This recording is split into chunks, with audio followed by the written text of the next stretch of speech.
मागेल त्याला सौर पंप या अतिशय महत्वाकांक्षी योजनेच्या पोर्टलच्या उद्घाटन प्रसंगी या ठिकाणी उपस्थित असलेल्या आपल्या प्रधान सचिव आभा शुक्लाजी, श्री लोकेश चंद्र, श्री अनबलगम, डॉक्टर संजीव कुमार, श्री विश्वास पाठक, सर्व वरिष्ठ अधिकारी आणि वेगवेगळ्या ठिकाणून जुडलेले आपले सर्व अधिकारी, शेतकरी भगिनी आणि बंधूंनो, आज एक अतिशय ऐतिहासिक असा दिवस आहे. कारण आज महाराष्ट्राची वाटचाल ही पेड पेंडिंग कडनं मागेल त्याला सौर पंप अशा प्रकारची होते. मला आठवतं की महाराष्ट्राच्या विधानसभेमध्ये ऊर्जाची चर्चा होत असताना ज्यावेळेस आम्ही विरोधी पक्षामध्ये होतो आणि विशेषतः 2014 पूर्वी, त्यावेळी दर अधिवेशनात आम्ही आकडे वाचून दाखवायचो कुठल्या जिल्ह्यात किती पेड पेंडिंग आहे आणि कसे त्या ठिकाणी कनेक्शन मिळत नाही आहेत.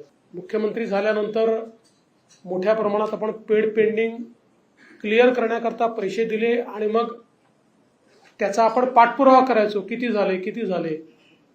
पण मला असं वाटतं की आता तिथपासनं म्हणजे रांगेत उभं राहण्यापासनं किंवा वाट पाहण्यापासनं तर तुम्ही मागा, आम्ही तुम्हाला तात्काळ देऊ, असं मागेल त्याला सौर कृषी पंपापर्यंतची ही अतिशय महत्वाची वाटचाल आपण केलेली आहे. मला या गोष्टीचा आनंद आहे की केंद्र सरकार आणि राज्य सरकार मिळून ही अतिशय महत्वाकांक्षी योजना या ठिकाणी सुरू झाली.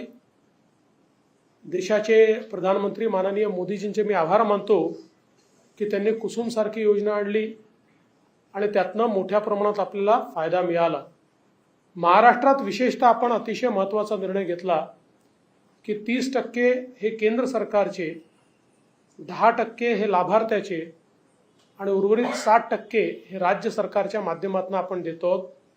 आणि अनुसूचित जाती आणि अनुसूचित जमाती करता 5% केवळ लाभार्थ्याकडनं घेतो. म्हणजे 95% पैसा हा केंद्र सरकार आणि राज्य सरकार देते. आणि याचा सगळ्यात मोठा फायदा असा आहे, एकीकडे रांगेत उभं राहण्याची आवश्यकता नाहीये वर्षानुवर्ष. म्हणजे मला आठवतं की अनेक वेळा तर 3-3 वर्ष लोकांना पंप मिळालेले नाहीत. पण आज तात्काळ आपण त्या ठिकाणी तो पंप देणार आहोत.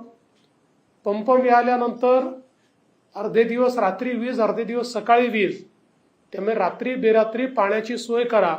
यातनं मुक्ती मिळणार आहे. शेतकऱ्यांना दिवसाच ही वीज मिळणार असल्यामुळे अतिशय रिलायबली त्यांना दिवसा हे काम छान त्यांच्या शेतामध्ये करता येईल. आणि सगळ्यात महत्वाचं, आता तर ठीक आहे की राज्य सरकारने शेतकऱ्यांकडनं विजेचं बिल घ्यायचं नाही असा निर्णय केलाय. पण या शेतकऱ्यांना आपण विचार केला तर साधारणपणे जन्मभराकरता पुढच्या 25 वर्षाकरता या ठिकाणी कुठलंही बिल लागणार नाहीये. आणि सहज मी लोकेशजींना विचारत होतो तर साधारणपणे आपण विचार केला तर या 25 वर्षामध्ये त्यांना जो काही फायदा होणार आहे तो आपण 7.5 HP पंपाचा विचार केला तर 40,000 रुपये पर वर्ष पर्यंत, म्हणजे त्याचा 10 लाख रुपयाचा फायदा आहे. 10 लाख रुपये प्रत्येक शेतकऱ्याला जे बिलापोटी भरावे लागले असते त्या 10 लाख रुपयाची एक प्रकारे सरकारने हमी घेतली, शाश्वती घेतली, माफी केली आणि आता त्या ठिकाणी त्यांना ते भरता येतील. याच्यामध्ये चांगल्या पद्धतीनं रिलायबल ज्या कंपनी आहेत त्यांना पुरवठादार म्हणून आपण नियुक्त केलाय. 5 वर्षापर्यंत याच्या मेंटेनन्सची जबाबदारी जे इन्स्टॉलेशन करणार आहेत त्या कंपन्यांवर आहे. त्यामुळे त्याचाही एक मोठा फायदा हा निश्चितपणे शेतकऱ्यांना त्या ठिकाणी मिळेल.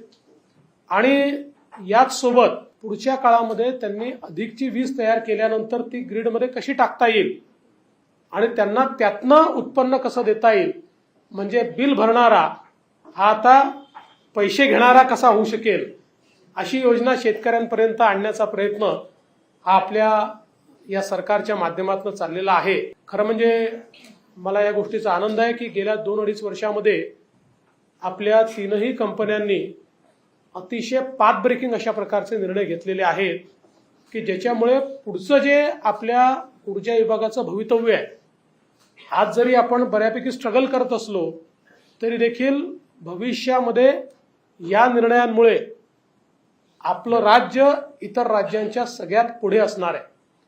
आताही ही योजना राबवताना देशात आपण नंबर 1 आहोत, ऊर्जा निर्मितीमध्ये आपण नंबर 1 आहोत आणि ज्या प्रकारचे करार आपण केलेले आहेत, ऊर्जा निर्मिती असेल, ऊर्जा खरेदी असेल, यामध्ये मला असं वाटतं की भविष्याचा वेध घेणारं जर कुठलं राज्य असेल तर ते आपलं राज्य आहे. पारेषणाच्या व्यवस्था आहेत, त्याच्यामध्ये आपण अतिशय चांगला प्लॅन तयार करून त्याच्यात भविष्याचा वेध घेत आपण ते काम केलेलं आहे. आणि हे सगळं करत असताना आपल्या ग्राहकांवर कमीत कमी भुर्दंड कसा येईल. आज आपण पाहतोय की निर्मितीच्या क्षेत्रामध्ये देखील आपण ऑप्टिमायझेशन खूप चांगल्या प्रकारे केलेलं आहे. त्यामुळे आपण मोठ्या प्रमाणात ग्राहकांचे पैसे देखील वाचवतो आहोत.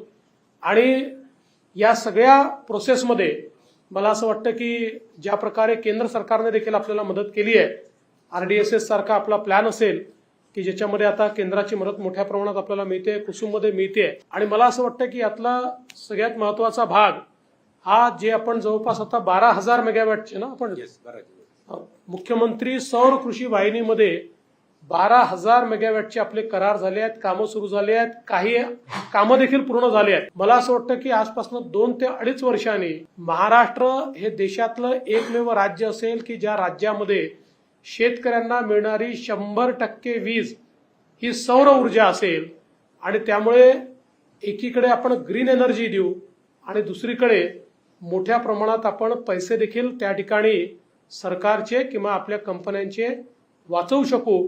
आणि हा जो काही सबसिडीचा भुर्दंड आहे, क्रॉस सबसिडीचा भुर्दंड आहे, याच्यावर देखील एक कॅप आणू शकू. त्यामुळे मला असं वाटतं की हा खूप महत्वाचा एक निर्णय या ठिकाणी होतोय. खरं म्हणजे परवा आपण पंप स्टोरेजचे काही करार केले आणि आपली आज इन्स्टॉल्ड कॅपॅसिटी 40,000 मेगावॅटची आणि परवा आपण केलेले करार एकाच दिवशी 44,000 मेगावॅटचे केले आहेत. त्यामुळे कुठल्या दिशेने आपण चाललो आहोत हे मला असं वाटतं यातनं निश्चितपणे आपल्याला पाहायला मिळू शकतं.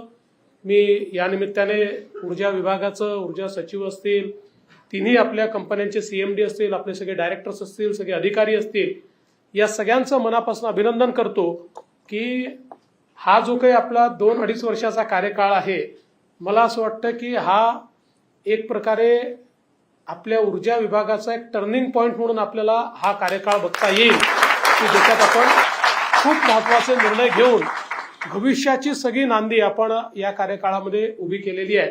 म्हणून आपल्या सर्वांचे मनापासून आभार मानतो. आणि विशेषतः मला आनंद आहे की योजना आपण किती केल्या तरी देखील लाभार्थ्याचं सॅटिस्फॅक्शन महत्वाचं असतं. आणि आता ज्या शेतकऱ्यांशी आपण या ठिकाणी जो काही संवाद साधला त्याच्यामध्ये त्यांचं सॅटिस्फॅक्शन, त्यांच्या तोंडून आपल्याला जे काही ऐकायला मिळालेलं आहे, मला असं वाटतं की ते आपल्याकरता लाख मोलाचं आहे. आणि म्हणून सर्व शेतकऱ्यांचं मनापासून अभिनंदन करतो, फील्डवरच्या सगळ्या ऑफिसर्सचं मनापासून अभिनंदन करतो आणि आपल्या सर्वांना गणेशोत्सवाच्या शुभेच्छा देऊन माझे 2 शब्द संपवतो. जय हिंद, जय महाराष्ट्र.